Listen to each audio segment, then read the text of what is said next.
bonjour à toutes et à tous, bienvenue à cet atelier fusion. Il y a un petit problème d'affichage qui va être réglé. Donc cet après-midi, on va avoir un échange très intéressant avec des acteurs français dans ces domaines, la fusion nucléaire. Comme vous le savez, la fusion, c'est un peu un rêve. Le rêve de l'énergie infinie, ou presque, sans déchets nucléaires, ou presque, qui puisse alimenter un peu comme avec l'énergie du soleil tous les besoins de l'énergie de notre planète. Bien entendu, c'est un rêve, donc on verra qu'effectivement, il y a des parts de vérité, mais il y a aussi des verrous technologiques, scientifiques encore, voire économiques, qui restent à lever. Donc, on va en discuter avec les invités de cet atelier. Je ne sais pas si on peut les afficher. Ils y étaient tout à l'heure.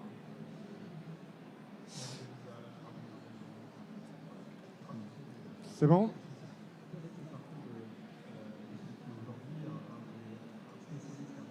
Petit problème technique. Voilà. Donc, on est bon et je pense qu'on peut donc commencer à présenter nos intervenants. Christelle Fenzi, CEA, IRFM, Institut de recherche confinement magnétique. Alain Becoulet, ITER, directeur adjoint et directeur scientifique également.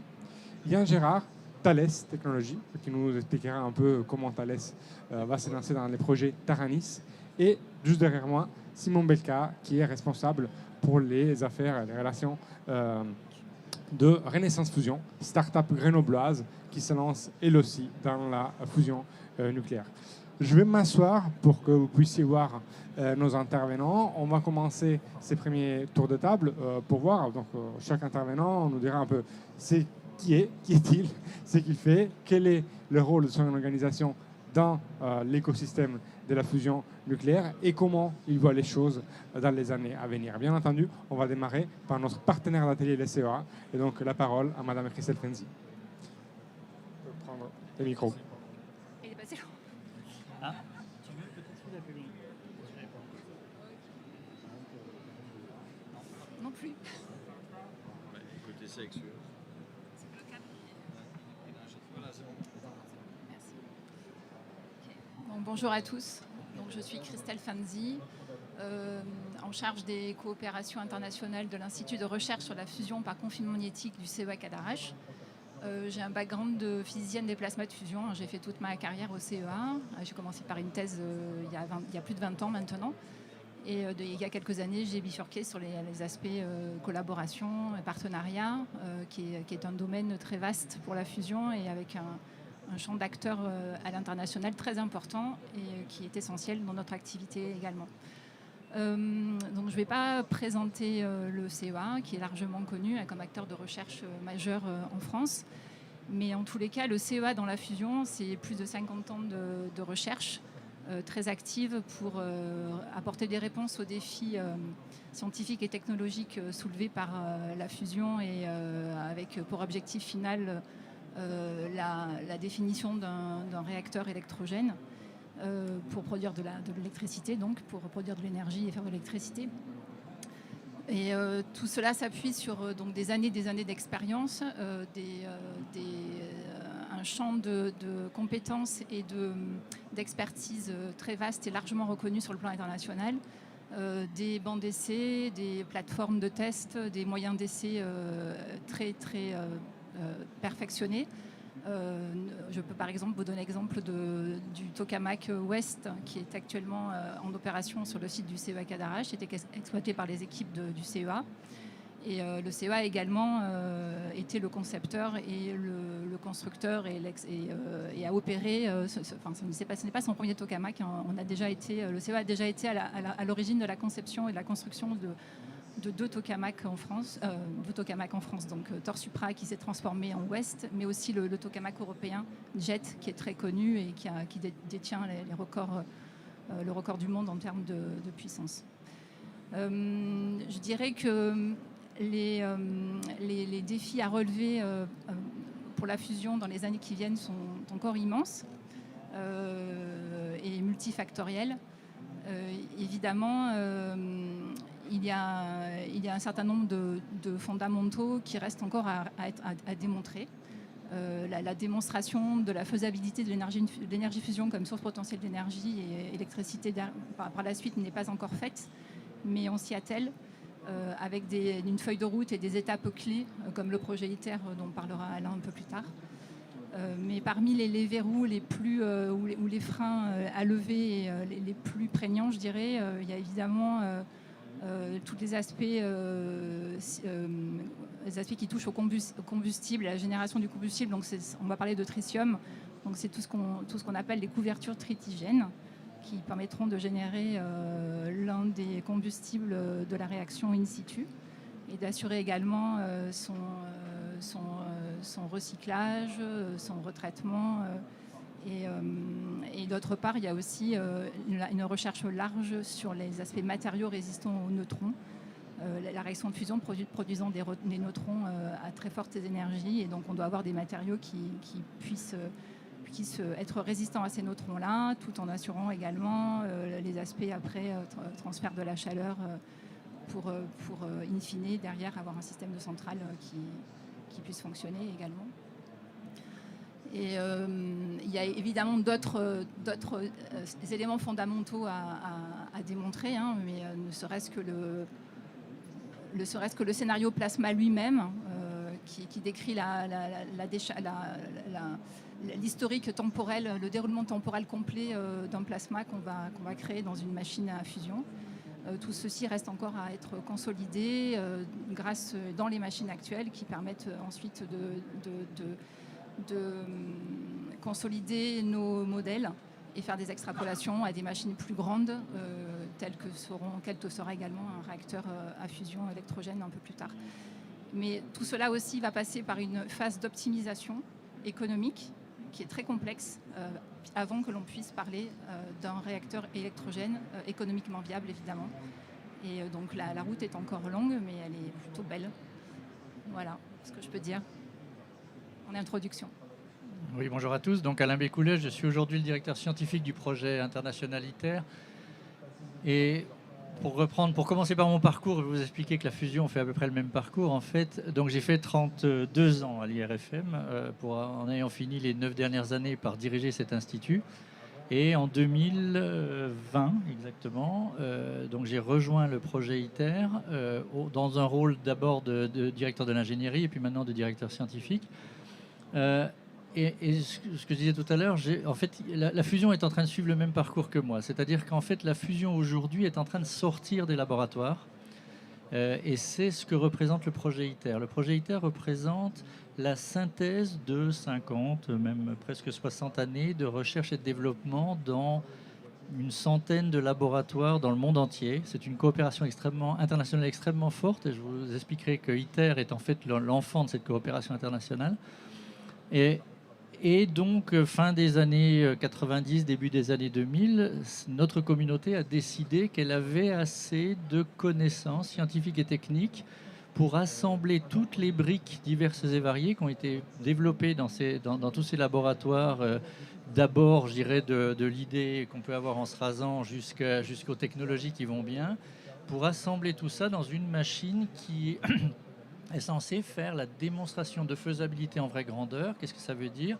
Assembler toutes les technologies, toute la physique à une taille nécessaire et suffisante pour mimer un réacteur. On ne va pas le coupler au réseau, mais c'est une machine, ce qu'on appelle un tokamak, qui va réaliser une amplification de puissance d'un facteur 10 entre l'énergie qu'on lui met ou la puissance qu'on lui met et la puissance qu'elle ressort. Qu'est-ce que ça veut dire ? Ça veut dire que ce sont des milieux extrêmement chauds, donc on doit les chauffer, on doit injecter de l'énergie, on doit injecter de la puissance, en l'occurrence dans ITER 50 mégawatts, 50 millions de watts, et le plasma va rentrer en réaction de fusion et redonner 500 mégawatts de fusion. Ça, c'est l'objectif de la machine ITER. Pour faire ça, on est à la taille d'un réacteur nucléaire, on est à la taille d'une machine suffisamment conséquente avec toute une infrastructure autour d'elle. C'est une machine nucléaire, évidemment. Alors, il n'y a pas de déchets. Massimiliano l'a évoqué au début, mais il y a des neutrons, il y a des radiations, donc il faut se protéger. C'est une machine nucléaire. Et cette machine, elle est en cours de construction. Et ce que je vous ai dit, c'est qu'il y a une vingtaine d'années, donc la moitié de la population mondiale, alors si je ne me trompe pas dans l'ordre, les États-Unis, l'Europe, la Russie, l'Inde, la Chine, la Corée et le Japon se sont mis ensemble, la moitié de la population mondiale, pour réaliser cet objet, pour dire on va le faire. Après des négociations diverses et variées, l'Europe avait candidaté pour avoir le site de cette machine et en fait ce site était français, il est à Cadarache dans le sud de la France, au nord d'Aix-en-Provence et en l'occurrence à 500 mètres du laboratoire que Christelle détaillait. Donc aujourd'hui, depuis exactement 2007 où on a signé ce traité international, à l'Élysée en l'occurrence, puisque le site est en France, on a commencé à assembler, à préparer et à construire. On a viabilisé un site dans les années 2010 et puis on a commencé la construction, puis maintenant on en est à l'assemblage de la machine. Il faut quand même comprendre que du terrain nu jusqu'à une machine qui fonctionne, c'est plus d'une quinzaine d'années de travail. Hein. C'est pas quelque chose qui se fait en 3 minutes. Donc on est en plein milieu de cette aventure-là. Et ce que disait Christelle est très vrai. On est en train d'assembler, pour vous donner un ordre de grandeur, c'est un puzzle à 1 million de pièces. Donc c'est 1 million de pièces de haute technologie qui s'assemblent ensemble. Ça vous explique le temps, ça vous explique aussi le besoin que peut avoir d'aller et retour dans les laboratoires, avec les laboratoires de recherche, de façon à réajuster évidemment. Tout ce qu'on a prévu de faire, et des fois ça colle pas tout à fait, donc on doit réajuster. Et donc cet assemblage de ce qu'on appelle un first of a kind, un premier tête de série, un premier du genre, c'est quelque chose qui prend du temps et qui est délicat. Une fois qu'on aura cette démonstration par cette machine de faisabilité, on va arriver dans les milieux des années 2030, peut-être un tout petit peu plus, on maîtrise le temps au fur et à mesure, je dirais. Eh bien c'est le moment où on lâche d'une certaine façon cette information en direction du monde industriel, en direction du monde économique, en disant voilà comment on fait un réacteur à base d'une fusion thermonucléaire, sur Terre évidemment. Donc je parlais des laboratoires de fusion, c'est essentiellement une aventure institutionnelle jusqu'ici, essentiellement une aventure publique dans tous les grands partenaires que je vous ai dit. Mais le déclenchement de cette construction du projet ITER a en fait déclenché aussi la possibilité ou la nécessité pour le monde économique de s'intéresser à cette chose-là. Même si ça prend du temps, les acteurs économiques, les acteurs industriels commencent à se positionner en disant « Ah oui, donc il y a quelque chose qui est en train de se faire. Il y a des dates, même si elles sont sur un terme relativement long, il y a des dates, il y a des choses, il y a des possibilités. » Donc on voit apparaître aujourd'hui le monde économique, le monde industriel qui vient d'une certaine façon travailler avec cette émanation de la recherche publique qui est ITER pour aller vers cette fois-ci l'industrialisation puis la commercialisation. Ça va prendre encore quelques dizaines d'années, mais on est sur ce chemin-là. On est sur le chemin de quelque chose qui devient réalisable. C'est accessible. La fusion est accessible. Bonjour, oui, donc effectivement, Yann Gérard, moi je m'occupe de la stratégie et du marketing pour la partie optique de Thales. Alors Thales, c'est un peu le nouveau venu dans cette assemblée. Vous demandez peut-être pourquoi, je vais essayer de vous l'expliquer assez simplement. Peut-être pour ça, d'abord rappeler que Thales a une longue histoire dans les lasers. Ça fait 30 ans que Thales est un acteur majeur mondial des lasers. Pour être concret, nous sommes la seule entreprise à avoir 2 lasers sur la planète Mars, qui fonctionnent toujours à l'heure d'aujourd'hui. Nous avons aussi développé et mettons en œuvre le laser le plus puissant au monde, donc au centre Extreme Light Infrastructure Nuclear Physics en Roumanie, ILINP. Et là, nous avons un laser avec 2 chaînes de puissance qui sont 2 fois 10 pétawatts. Alors 10 pétawatts, c'est quelque chose qu'on a du mal à réaliser. 10 puissance 15 watts. Pour vous donner une idée des puissances qui sont générées dans ces lasers-là, c'est comme si sur le bout de votre doigt, vous aviez 10 millions de tours Eiffel. Le poids de 10 millions de tours Eiffel. C'est ça qu'il faut essayer de réaliser, ce que ça représente, ces lasers extrêmement intenses. Et donc, avec ce savoir-faire que l'on a dans les lasers, on a eu une sensibilité un peu particulière quand on a entendu du côté des États-Unis qu'il se passait des choses, et notamment du côté du National Ignition Facility, donc qui est le NIF américain. Et donc dans ce NIF américain, qui est issu d'un grand pays des lasers, les États-Unis sont aussi un grand pays des lasers, ils ont réussi quelque chose d'un peu particulier. Alors, ils ont une petite cible, une petite bille de quelques millimètres dans laquelle il y a du deutérium et du tritium. On en a parlé et ce sera sans doute aussi peut-être l'objet de questions. Et sur cette bille, ils vont envoyer un flash lumineux extrêmement puissant, une puissance formidable de la gamme dont je vous ai parlé tout à l'heure, puisqu'ils vont réussir à écraser la matière. La bille va s'écraser 35 fois. Elle va passer de quelques millimètres à quelques dizaines de micromètres. Je ne sais pas si vous voyez, sous le choc de la lumière. Ça va faire monter très fort en température le milieu qui est là. Donc on va arriver à des centaines de millions de degrés. Le deutérium, le tritium, donc ce sont des atomes de la famille de l'hydrogène, vont passer en état plasma, vont se recombiner et vont générer de l'hélium, des neutrons et de l'énergie. Et donc c'est cette technologie qu'on appelle de la fusion par confinement inertiel. Donc c'est un acronyme un peu barbare, FCI, fusion par confinement inertiel, mais qui décrit la recette qui est manipulée au NIF et qui du coup permet d'obtenir ces réactions en chaîne de fusion. Et ce qui s'est passé le 5 décembre 2022, c'est pas vieux, ils ont fait un tir et ils ont généré plus d'énergie en sortie qu'ils n'en avaient en entrée. Donc c'est ça la grande nouveauté qui était. Et donc je reprends cette idée d'Alain, c'est qu'il y a des choses qui sortent du labo. Et nous, industriels, quand ça sort du labo, on regarde. Et donc on a commencé à regarder. Ils ont confirmé ce tir à cet été. Ils prévoient de faire un tir avec un gain encore plus important dans les mois qui viennent. Donc nous, quand on a vu ça, on s'est dit, mais tiens, finalement, est-ce qu'on peut faire quelque chose? On sait faire du laser, mais on ne sait pas tout faire. Alors on a dit, donc du coup, on a fait un tour de table. On est allé voir les experts, les sachants. On est allé voir le CEA, on est allé voir le CELIA, le LUDIC. Je remercie pour leur accueil. On a été voir Framatome qui nous supporte aussi.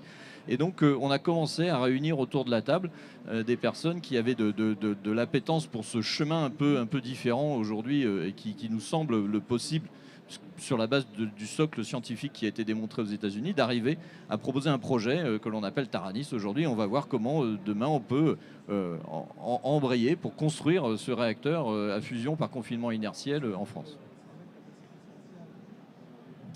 Très bien. Merci. Donc Simon Belka. Donc moi je travaille chez Renaissance Fusion. Renaissance Fusion, c'est une start-up qui est basée à Grenoble, qui a été créée en juillet 2020.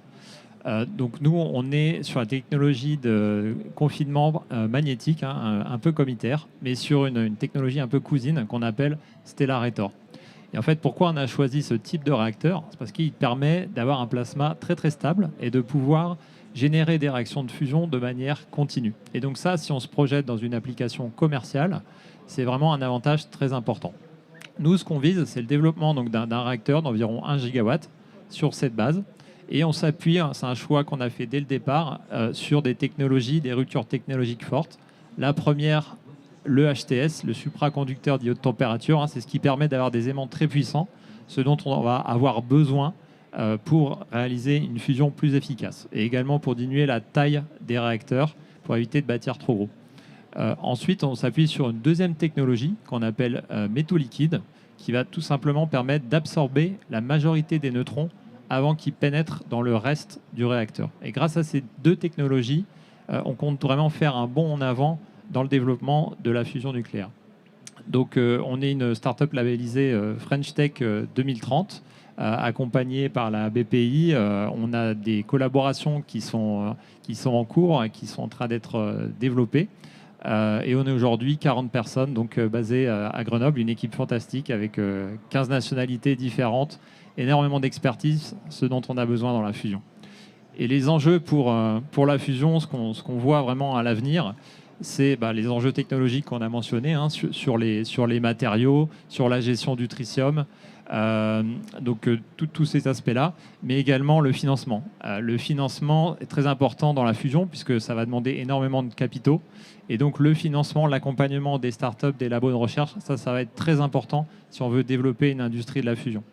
Le deuxième, c'est les ressources, c'est d'avoir des ressources bien formées puisqu'on est en train de bâtir une nouvelle industrie. Et donc on va avoir besoin de compétences très fortes, très précises sur les différents métiers de la fusion. Et si je devais en donner un troisième, ça serait la réglementation. Parce qu'aujourd'hui, l'avantage de la fusion, c'est qu'elle est beaucoup plus sûre que la fission. Et donc, on peut envisager une réglementation un petit peu différente qui va favoriser le développement de la fusion en France, mais également à l'international. Merci beaucoup. Donc, je me relève parce que l'espace est assez restreint. Comme vous l'avez vu, donc 4 acteurs très différents, un centre de recherche national, un consortium international comme ITER, une grande entreprise bien connue qui se lance dans un nouveau domaine et une start-up à Grenoble, qui est un peu le centre français, la Silicon Valley français au jour d'aujourd'hui. Sur 3 technologies différentes, je le répète, parce que parfois on peut perdre un peu la complexité. 2 technologies du confinement magnétique, donc les tokamaks, donc c'est les gros donuts faits par ITER, et les stellarator, donc avec cette forme un peu particulière proposée par Renaissance Fusion, et les confinements inertiels par laser, donc des méga lasers qui compriment la matière pour sortir l'énergie. La complexité technologique, scientifique notamment, encore plus que technologique, est très forte. Et c'est ce soir que je me tourne à nouveau vers Christelle Fenzi. Quel rôle du CEA, donc un centre de recherche, et pas que en France, pour accompagner l'ensemble de ces technologies, de ces pistes technologiques, sachant que la maturité n'est pas la même, sachant que vous avez quand même un rôle clé en tant qu'acteur de l'écosystème qui permet de développer un soutien technique pour ces différentes options.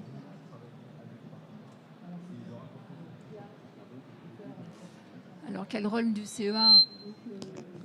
Quel rôle du CEA? Bon, le CEA dispose d'un socle de connaissances majeur. Donc, une fois de plus, qui résulte de plus de 50 ans de recherche effectuées au sein de l'organisme. Et évidemment, avec des niches, des créneaux bien spécifiques dans lesquels il excelle, en particulier, par exemple, la maîtrise et le contrôle des plasmas sur des durées très très longues, qui nécessitent la mise en œuvre de technologies très spécifiques, de cryomagnétisme, de composants face au plasma spécifiques qui vont pouvoir supporter des flux de chaleur et de particules, et avec des études très, très pointues sur la durée de vie de ces composants, qui est une vraie question aussi ouverte pour une future machine. Et donc ce socle de compétences-là, ce socle de connaissances, il ne peut que... Il est ouvert, enfin, il est là aussi pour pouvoir accueillir des initiatives d'innovation très fortes qui peuvent être prises par le secteur privé, typiquement. Alors que du côté de la recherche publique, on est vraiment sur des actions de fond et de démonstration fondamentale de principes et de capitalisation de connaissances et de savoir-faire très, très importantes. Donc on est sur différents secteurs à la pointe. Donc je parlais du cryomagnétisme, mais les matériaux également. Et aux côtés des initiatives privées, les accompagner potentiellement sur de l'expertise également sur la physique des plasmas, puisque c'est quand même notre cœur de métier aussi. Et d'autres voies d'optimisation de la filière aussi, par exemple le développement Simon en a parlé, des aimants supra haute température critique. Voilà, il y a encore plein de choses, mais... Non, merci beaucoup. Et vous avez justement parlé de plasma. Donc je me tourne vers Alain Becoulet. ITER, c'est déjà une expérience de collaboration internationale formidable. Vous avez cité le nombre de pays qui sont impliqués. Du fait de la conception d'ITER, vous avez un rôle crucial dans la maîtrise du plasma qui pourra ensuite être, de quelque manière, utilisé ou qui quand même ouvre la voie éventuellement à d'autres solutions scientifiques, ou tout de même, il n'y a que vous en fait qui savez vraiment comment aller étudier le plasma grâce à ce que vous avez mis en place. Donc est-ce que vous pouvez nous en dire plus? Oui, alors il faut peut-être déjà commencer par donner quelques chiffres, parce que on a parlé tout à l'heure de compression de billes de deutérium-tritium. La fusion magnétique marche sur un autre principe. Elle va effectivement créer un gros volume. ITER, c'est 830 mètres cubes de plasma. Elle va créer un énorme volume avec une densité relativement faible mais une température extrêmement haute, de façon à ce que les noyaux des atomes qui sont dans ce milieu-là puissent collisionner et fusionner. Pour faire ça, il faut que ce milieu qu'on appelle un plasma soit porté à 150 millions de degrés. 150 millions de degrés, ça vous explique immédiatement pourquoi ça prend du temps, parce qu'au jour d'aujourd'hui, on doit inventer une boîte sur Terre qui, d'une façon ou d'une autre, contient un milieu à 150 millions de degrés. Donc on a forcément besoin d'une boîte autour. Christelle a parlé de composants face au plasma, etc. Mais en fait, le gros du confinement n'est pas fait par la boîte qui est autour, il est fait par des champs magnétiques qui confinent ce plasma, qui confinent ces particules chargées. C'est un principe physique qui est assez simple. Donc, on est des extrêmement gourmands consommateurs, effectivement, de physique des plasmas. Une autre image, c'est que le plasma, c'est 99% de la matière de l'univers est sous forme de plasma. Donc en fait, c'est la matière. Il n'y a que sur Terre qu'on le connaît pas, cela dit. Si je lève les yeux et qu'il y a des tubes néons, vous ouvrez un plasma, il est froid, mais c'est des plasmas. Donc on a besoin de comprendre, ça c'est toute la partie scientifique de la fusion. On a mis beaucoup de temps à comprendre comment chauffer cet objet-là, comment ça se comporte. En fait, ce sont des objets chauds avec un courant qui les parcourt, avec des champs magnétiques. Donc, ce sont des milieux qui sont intrinsèquement instables. La meilleure image que je peux vous donner, c'est que si vous faites bouillir une casserole d'eau sur votre gazinière, vous allez voir en fait qu'à partir de l'endroit chaud vers l'endroit froid, l'eau va se mettre avant même de bouillir, à se mettre à avoir des turbulences, etc., à transporter sa chaleur du fond qui est chaud vers le haut qui est moins chaud par des processus hydrodynamiques. Dans le cas des plasmas de fusion, c'est magnéto-hydrodynamique. Le champ magnétique joue un rôle énorme dans cette histoire-là. Cette physique-là est complexe, elle est non linéaire, elle est extrêmement difficile à modéliser. Aujourd'hui, la fusion, les plasmas de fusion font partie des défis les plus importants qu'on peut poser aux calculateurs haute performance. Donc là aussi, la fusion est un extrêmement gourmand consommateur de calcul, mais aussi pousse le développement du calcul haute performance à l'extrême pour arriver à, sinon maîtriser, ça se fait aussi technologiquement, mais au moins comprendre comment ça se passe et donc optimiser le fonctionnement, le contrôle, etc. Voilà. Donc tout ça, ITER est une espèce de synthèse, d'ailleurs que ce soit technologique ou plasma, les deux sont la même chose. ITER est aujourd'hui l'endroit d'intégration de toute la connaissance mondiale sur la physique des plasmas et la fusion thermonucléaire. Voilà. Donc c'est un gros consommateur. J'ai oublié quand même de citer effectivement nos membres. Il y a 7 grands partenaires qui représentent 33 ou 34 pays. Mais il y a 1200 personnes qui travaillent à Cadarache en tant que membres de l'organisation internationale, plus les contracteurs, plus nos membres, etc. Donc c'est une population de 4 ou 5 000 personnes qui travaillent au quotidien pour que ITER se fasse. Merci beaucoup. Et du coup, donc, ITER, CEA, ITER, mais il y a aussi des acteurs privés qui enfin se lancent dans la fusion. Donc dans un domaine avec une maturité technologique qui est, disons, n'est pas des plus avancés. Donc il y a une barre de risque importante. Yann Gérard, comment ça se fait qu'une grande entreprise comme Thales se lance dans un domaine avec une maturité aussi faible? Quand on se lance dans une aventure comme ça, et il a fallu convaincre en interne Thales d'ailleurs, donc on doit aussi se convaincre nous, puis après il va falloir convaincre les autres, et pour ça il faut essayer de regarder comment est le marché. Après analyse, on a compris que c'était le moment. Alors pourquoi c'est le moment ? C'est le moment déjà parce que sur une la technologie scientifique de fusion dont je vous ai parlé, qui est la fusion par confinement inertiel, on a un socle scientifique qui est là. C'est sorti du laboratoire, c'est là. Et donc on peut s'appuyer dessus et ça va donner une première base. L'industrie a besoin de cette base. La deuxième chose aujourd'hui, c'est que l'appétence des investisseurs est là. On voit bien, toute technologie de fusion confondue, les investissements privés ont quadruplé depuis 2020. Donc on se retrouve avec une dynamique économique qui est extrêmement forte et donc qui éveille forcément l'intérêt des entreprises à pouvoir bénéficier de ces investisseurs-là. Et puis le troisième point, qui est qu'aujourd'hui, sur cette technologie en tout cas de fusion par confinement inertiel, il n'y a pas encore grand monde. Donc on est peu nombreux. Alors, le ticket d'entrée est un petit peu compliqué, ceci explique peut-être cela. Il faut disposer de lasers, il faut disposer de technologies un peu avancées.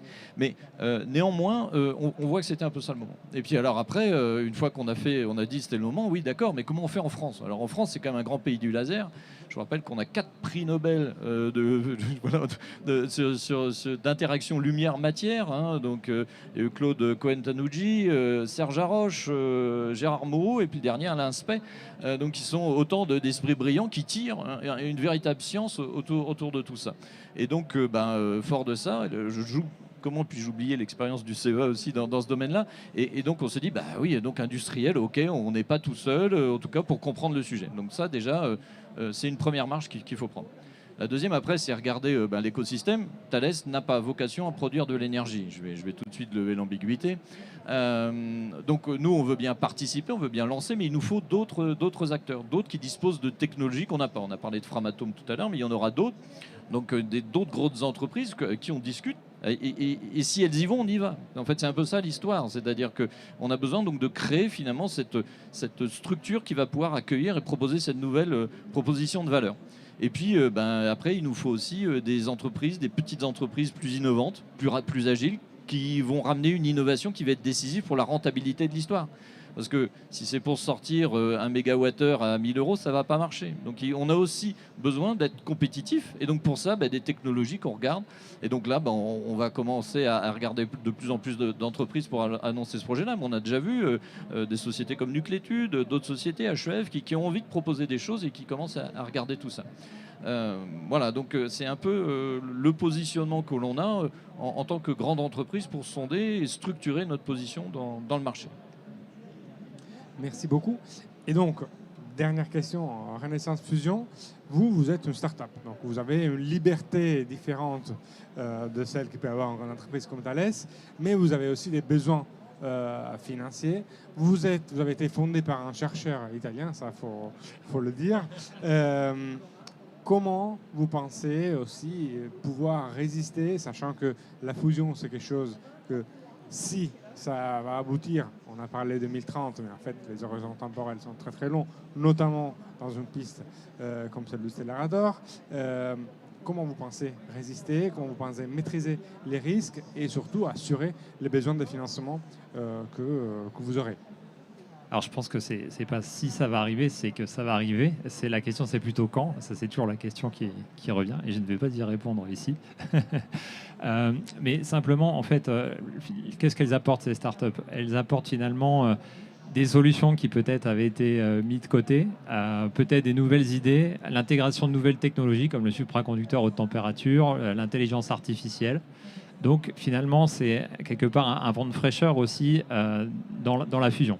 Cela dit, on compte évidemment s'appuyer, puisqu'on est une petite structure, on compte aussi s'appuyer sur toute l'expertise du CEA, peut-être le retour d'expérience d'ITER. Je pense qu'il serait très intéressant d'aller dans le détail, y compris dans tout ce qui est réglementation.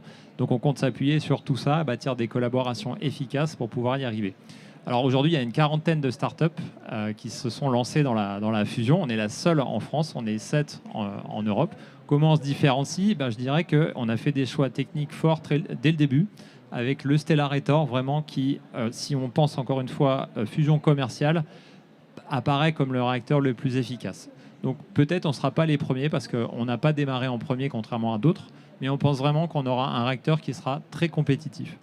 Et ensuite, je pense qu'on travaille sur les bonnes briques, c'est-à-dire les aimants à supraconducteurs, vraiment qui est la clé dans le confinement magnétique, avec une manière totalement innovante de les mettre en forme, qui va permettre de baisser les coûts et même d'ouvrir des applications dans d'autres secteurs que la fusion, générer des revenus plus tôt, ce qui va aider également pour la pérennité de l'entreprise.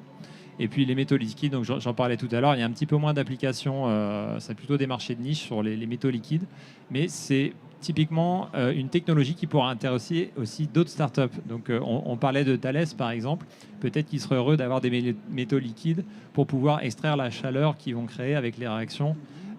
Et justement, puisqu'il y a des problèmes sur les matériaux, au niveau de la résistance des matériaux, donc les métaux liquides sont une réponse à cette problématique. Donc on voit bien qu'on a une stratégie à long terme, développer un réacteur vraiment unique, et on a une stratégie un petit peu plus court terme où on va générer ces briques technologiques qui vont permettre d'avoir des premières ventes et qui vont être complémentaires en fait d'autres startups ou même d'autres secteurs pour le supraconducteur. Merci beaucoup. Donc c'est un peu comme développer des fusées pour aller sur la Lune. On ne sait pas. On Il y a quelques startups qui sont dans le spatial. On développe des choses qui peuvent être utilisées par ailleurs. Et après, peut-être vous nous direz aussi dans quel domaine cela peut être utilisé. Est-ce qu'il y a des questions de la part de la salle? Parce que je vois qu'on est déjà assez avancé dans la discussion. Sinon, on peut continuer à interagir. Oui. Bonjour, en fait. Ce qui serait intéressant, c'est de savoir en fait ce que vous allez vendre et à qui vous allez le vendre. En fait, vous avez parlé de briques technologiques, vous avez parlé de réacteurs, mais globalement, en fait, qui sont vos clients potentiels et quel type de solutions? Est-ce que c'est des solutions technologiques ou alors est-ce que c'est de l'engineering? Alors, merci d'avoir posé la question, déjà.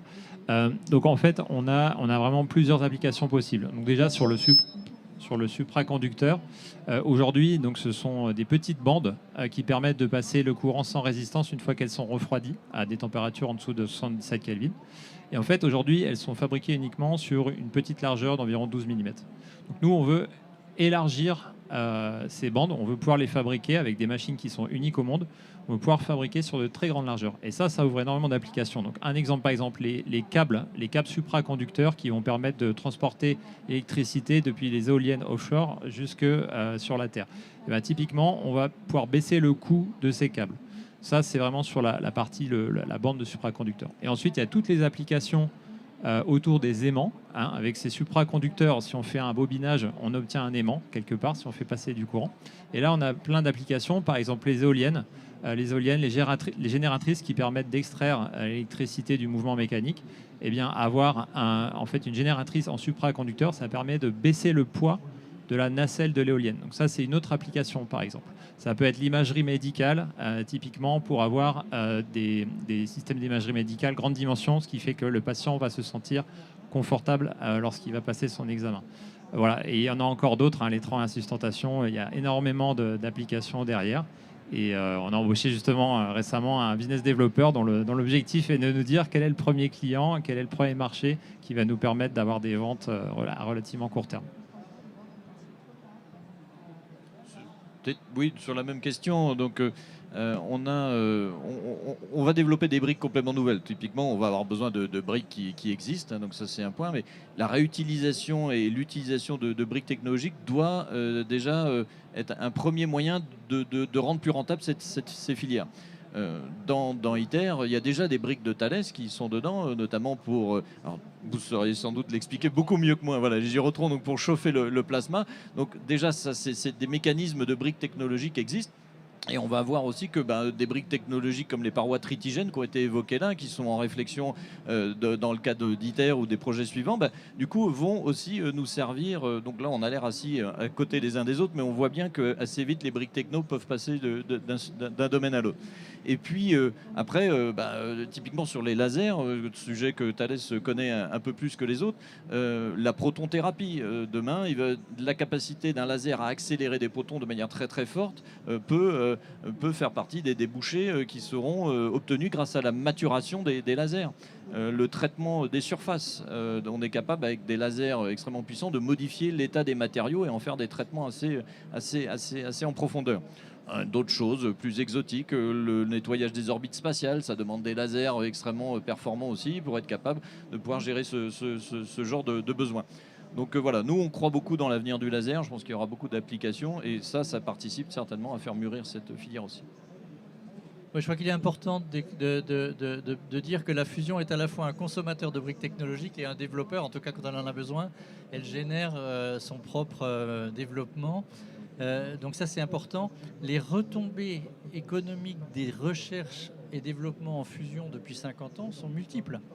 Un des plus célèbres, c'est l'aimant Iseult sur le plateau de Saclay pour l'imagerie médicale, avec des supraconducteurs à basse température. On peut peut-être le faire avec d'autres supraconducteurs. L'aimant Iseult, il est directement issu des recherches et développements en fusion. Les aimants, les quadrupôles du CERN qui ont permis, avec le LHC, la découverte du boson de Higgs, etc., c'est la même techno. C'est des technos qui ont été transférés, cette fois-ci de labo à labo d'une certaine façon, mais c'est la même chose. Donc, je vous parlais d'1 million de pièces, il n'y a peut-être pas 1 million de briques technologiques sur ITER, mais il y en a bien plusieurs centaines de milliers, en fait, qui sont vraiment des choses qui sont poussées systématiquement au bout, à l'extrême de ce qu'on sait faire. Donc, c'est un peu comme le spatial, c'est un peu comme la physique des hautes énergies. Ce genre de recherche entraîne en plus une espèce de mouvement ascendant technologique extrêmement fort. Vous voulez réagir? Sinon, Très bien. Est-ce qu'il y a d'autres questions dans la salle? Oui.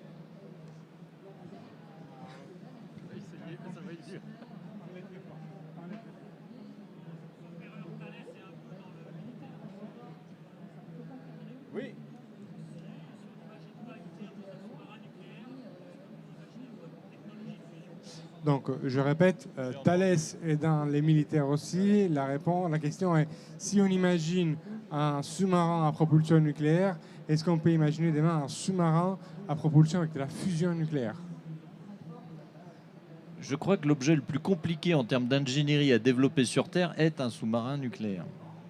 S'il y a des gens de Naval Group, ils le confirmeront peut-être, mais je crois que c'est l'objet. D'ailleurs, assez peu de pays arrivent à maîtriser cette technologie. Alors, je ne dis pas qu'on n'y arriverait pas un jour, mais ça me paraît tellement loin et difficile techniquement. On va déjà essayer de faire une installation et comme je vous le dis, Thales ne le fera pas tout seul. Thales le fera avec des industriels complémentaires pour être capable de produire de l'énergie. Si demain, alors là, on arrive à le rendre compact, je pense qu'il y a des gens qui seront certainement intéressés par faire ce type de développement. Mais nous, on ne fait pas de réacteur quoi qu'il arrive. Si je peux me permettre de complémenter, la fusion inertielle marche plutôt dans l'autre sens. En fait, elle est sortie des laboratoires militaires de simulation des implosions nucléaires. Et aujourd'hui, ce que fait monsieur, ce que fait le NIFS, ce que font un certain nombre d'acteurs, c'est d'essayer de domestiquer cette technique-là, et avec le savoir qui va bien, pour pouvoir l'avoir de façon répétitive et maîtriser et donc faire de l'énergie. Donc la fusion inertielle marche même en fait dans le sens inverse. Et même aujourd'hui, ces gros laboratoires que sont le laser mégajoule, le NIFS, etc., ont initialement une vocation à la simulation des armes. Mais il y a une retombée extrêmement intéressante qui est de pousser la connaissance en direction de la capacité à maîtriser ce type d'implosion et pouvoir le répéter ensuite. Juste, on peut aussi ajouter, je pense, quand on parle de compacité, on peut parfaitement imaginer des systèmes beaucoup plus compacts dans le futur, avec des applications diverses, des systèmes beaucoup plus modulaires qui pourraient être embarqués. Pourquoi pas? C'est un peu de la science-fiction, mais c'est parfaitement imaginable. Et on parlait justement tout à l'heure des aimants à haute température critique. C'est justement l'intérêt de ces aimants-là, pouvoir générer des champs plus importants à des températures plus élevées. Et pouvoir du coup revoir à la baisse la taille des installations, des installations plus compactes et avec des coûts réduits, idéalement aussi.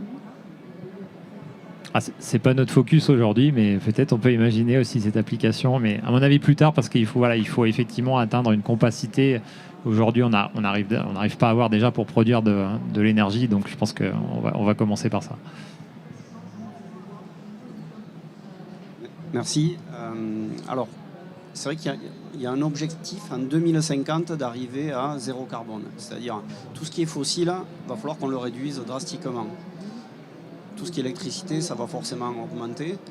On voit qu'il y a vraiment une effervescence là, depuis 2022 de technologies, que ce soit avec les SMR, avec beaucoup de technologies. Maintenant, il y a la fusion aussi.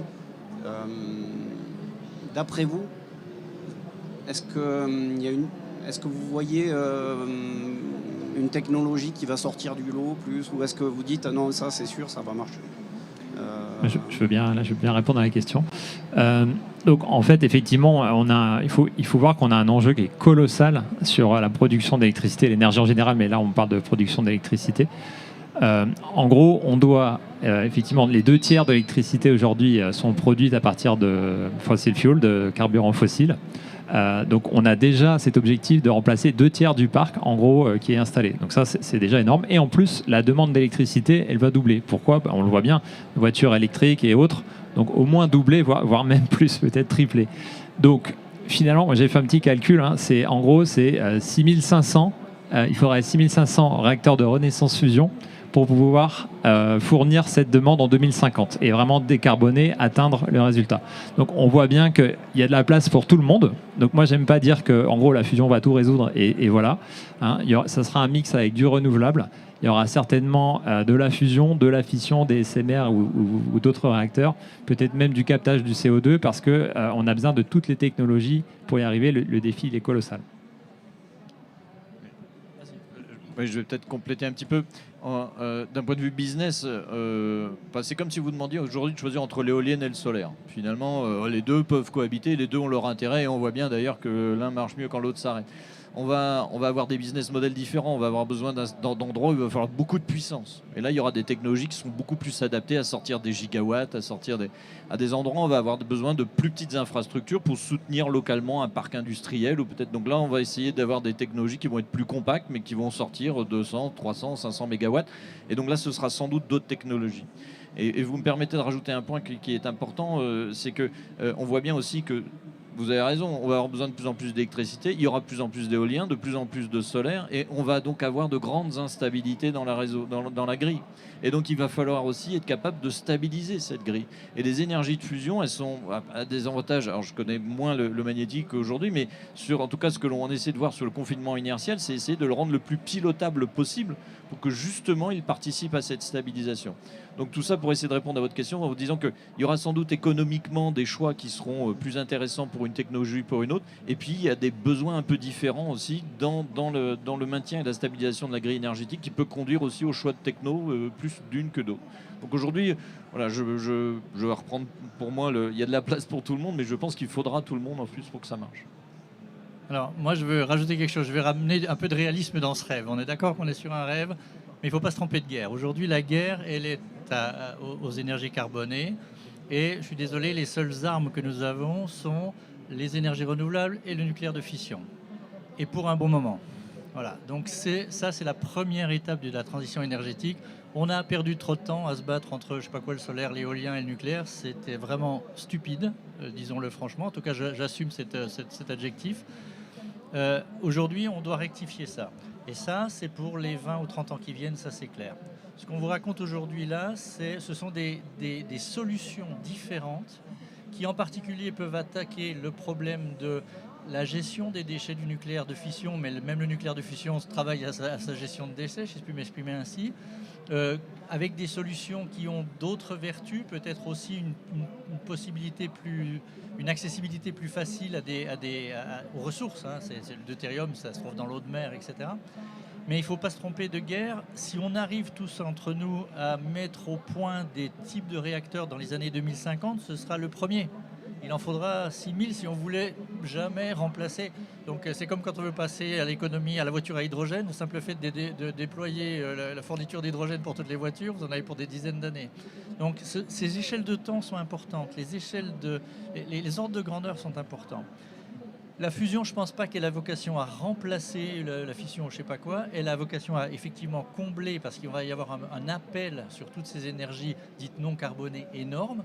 Et dans la deuxième moitié, quatrième quart de ce siècle, la fusion peut être un acteur important, vertueux. Mais voilà, on est là, on est dans cette logique-là. Hein. Donc il ne faut pas trop regarder trop loin et oublier de traiter nos affaires du jour. Je parle pour mes enfants et mes petits-enfants. La fusion sera peut-être pour mes arrière-petits-enfants. Voilà, donc il faut quand même réfléchir à ça. Ça n'empêche pas qu'il faut même presque accélérer. L'engouement qu'on voit, c'est accessible, on sait, c'est faisable. Maintenant, c'est difficile à faire. Voilà.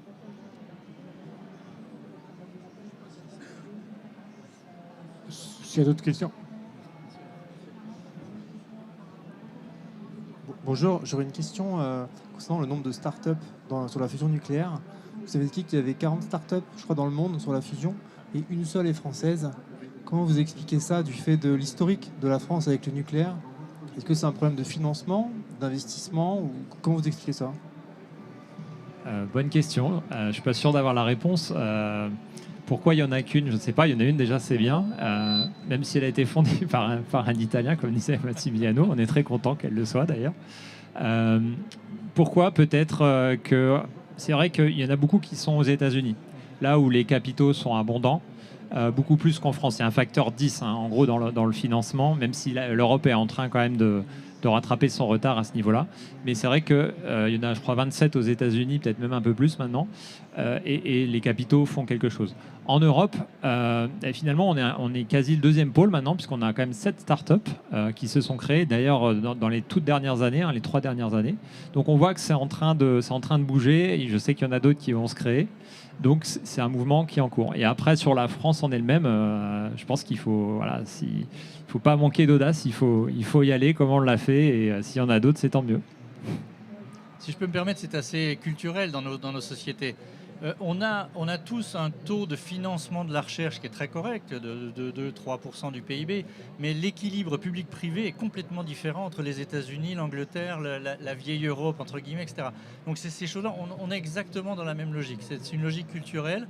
Et moi, je suis aussi un grand fan de pousser vers le public-privé pour les raisons qu'on a dites. Et par contre, ça ne peut pas être du privé pur parce qu'on est en train de toucher à des objets nucléaires. Il y a une réglementation, il y a quelque chose qui est entre guillemets régalien, même si ça ne veut pas forcément dire grand-chose, qui doit rester dans ce type de recherche et de développement, c'est clair. On n'est pas en train de faire des machines à laver. Mais ce que je vous disais tout à l'heure sur l'étape ITER, c'est ce moment où, d'une certaine façon, il y a un passage de main forcé ou en tout cas encouragé vers l'investissement privé. Oui.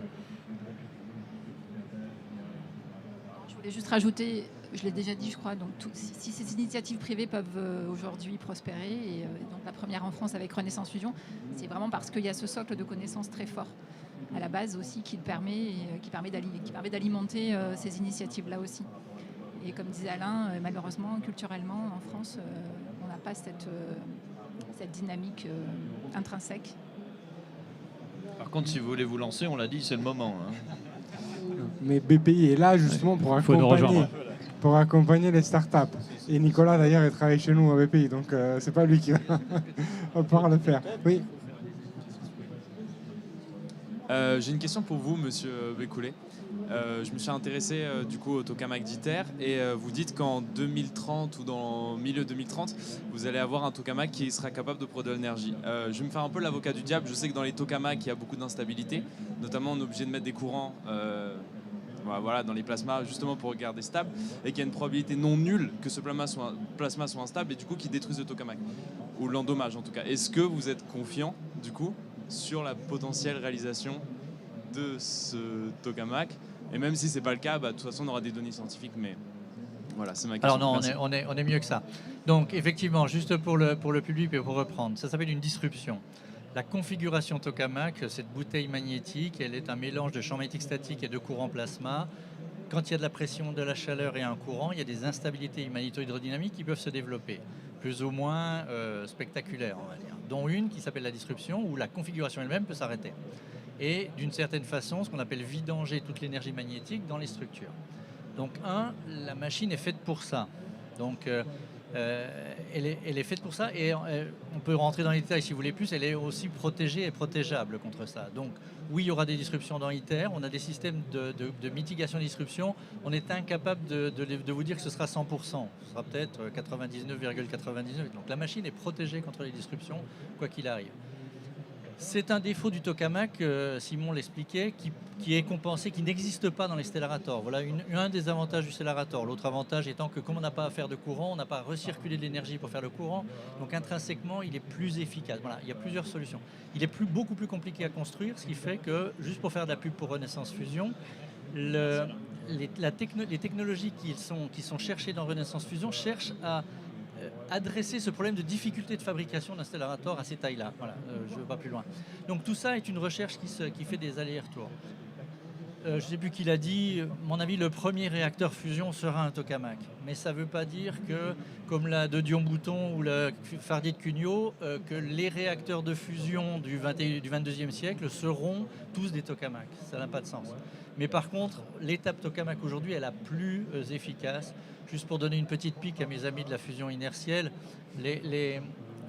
si je mets des chiffres, cette fois-ci de physiciens, l'impulsion qui a été faite, déjà répétée 2 fois au NIFS, qui donne 3,8, et je ne fais pas d'erreur mégajoules, si vous faites un petit calcul dans votre cuisine, ça permet de cuire un kilo de pâtes, d'accord, en énergie.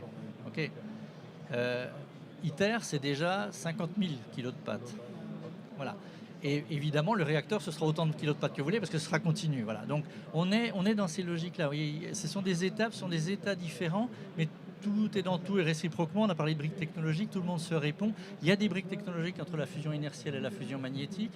On a à peine évoqué, mais tout le monde a l'aspect sûreté nucléaire, et tout ça, c'est travaillé aujourd'hui au niveau d'ITER, et ce sera très largement redistribué à tout le monde. Il n'y a aucune raison, ça c'est du bien commun, etc. etc. Merci beaucoup. Ouais, Allez-y, et moi je répète.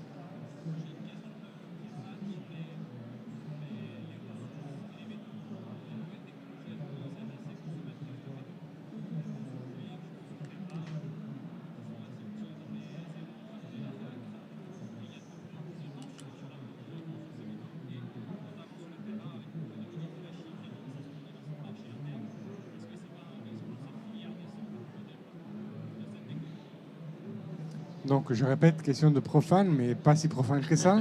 Les tensions sur les marchés des métaux critiques et notamment des terres rares pour produire des aimants permanents, est-ce que cela peut impacter vos projets pour la fusion par confinement magnétique? Et attendez, un instant, je prends la deuxième question parce qu'il nous reste 4 minutes. Allez-y et je répète.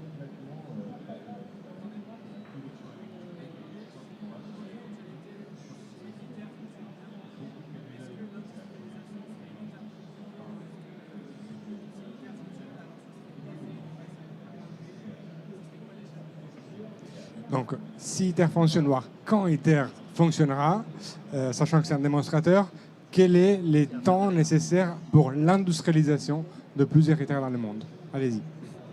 Alors, ouais, je peux faire les terres rares.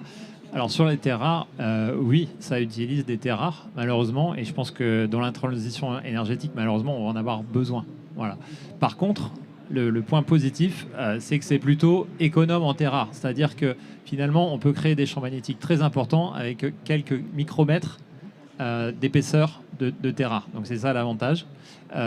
Et ensuite, dans les réacteurs à fusion, on va être aussi capable de reproduire, alors c'est pas des terres rares, mais c'est du carburant, hein. On va être capable de reproduire le carburant, hein, en faisant ce qu'on appelle la surgénération du tritium, hein, en utilisant du lithium qu'on va finalement rescinder pour reformer du tritium. Donc en fait, le réacteur sera relativement autonome. J'en profite pour ajouter un chiffre. Avec les téléphones portables de cette assemblée, cette partie-là, on alimente un réacteur de fusion pour une année, hein. Donc c'est bon. Oui, on va utiliser du lithium en particulier, mais je pense pas qu'il y a le souci n'est pas de ce côté-là.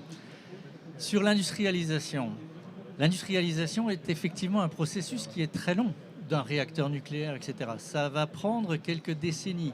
C'est pas pour rien qu'on est très très gourmand et très attentif à cette industrie de la fusion qui commence à naître, qui commence à s'attaquer à ce problème-là, à accompagner.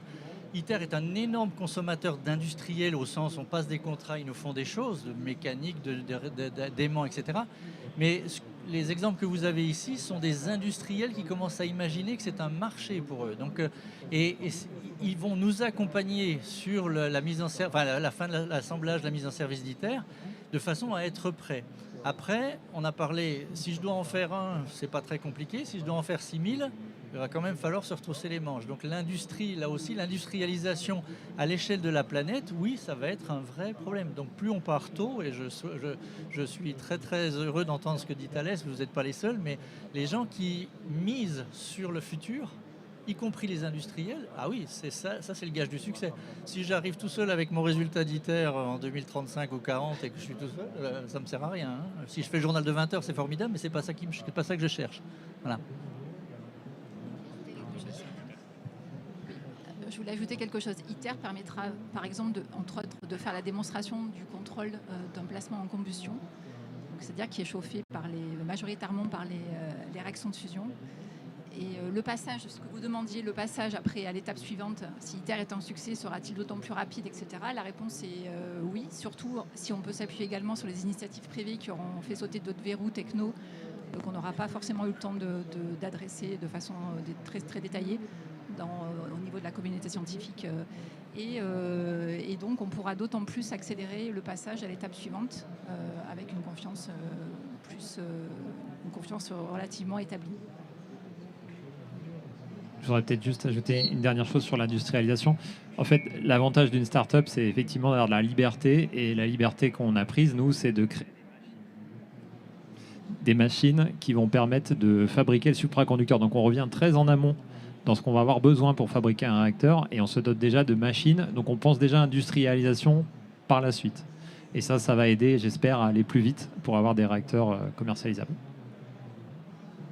Merci beaucoup pour toutes ces questions. Il reste 22 secondes.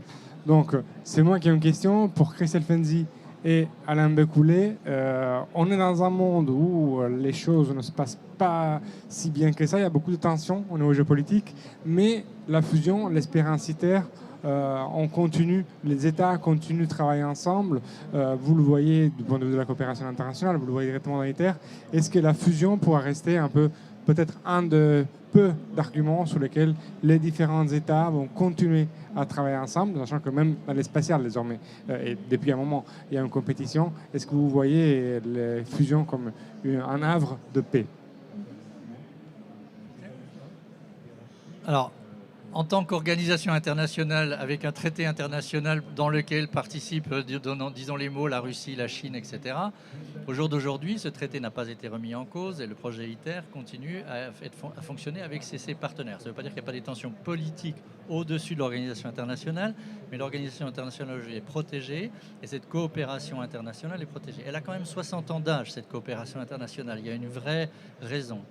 Je suis un infini optimiste, moi optimiste personnellement, et effectivement, c'est peut-être le mot de la fin, en tout cas le mien, la science, et peut-être cette recherche-là, mais pas uniquement, la science doit être un phare dans ces périodes sombres ou assombries de la façon dont l'être humain peut travailler en commun avec ses congénères par d'autres vecteurs que des vecteurs plus explosifs, on va dire. Oui, là, clairement, je suis d'accord avec Alain. Et la coopération, enfin, il faut bien avoir en tête que même au niveau français, le programme il se fait de façon très intégrée au niveau européen. On n'est pas seul, on travaille vraiment de façon très coopérative avec les autres équipes européennes et puis évidemment l'international. Et est-ce que ça restera un vecteur d'intégration fort et de coopération fort? Je ne peux pas imaginer le contraire en tous les cas, même si évidemment ITER permettra à chacun de ses membres d'en tirer le maximum de connaissances, puisque cette connaissance sera partagée de toute façon entre les différents membres, mais on continuera forcément à travailler ensemble. Merci beaucoup. Donc, je remercie à nouveau nos intervenants. Merci au public d'avoir écouté et on se donne rendez-vous l'année prochaine avec encore plus d'avancées et intérêt, le moins 7 ou 8. Au revoir.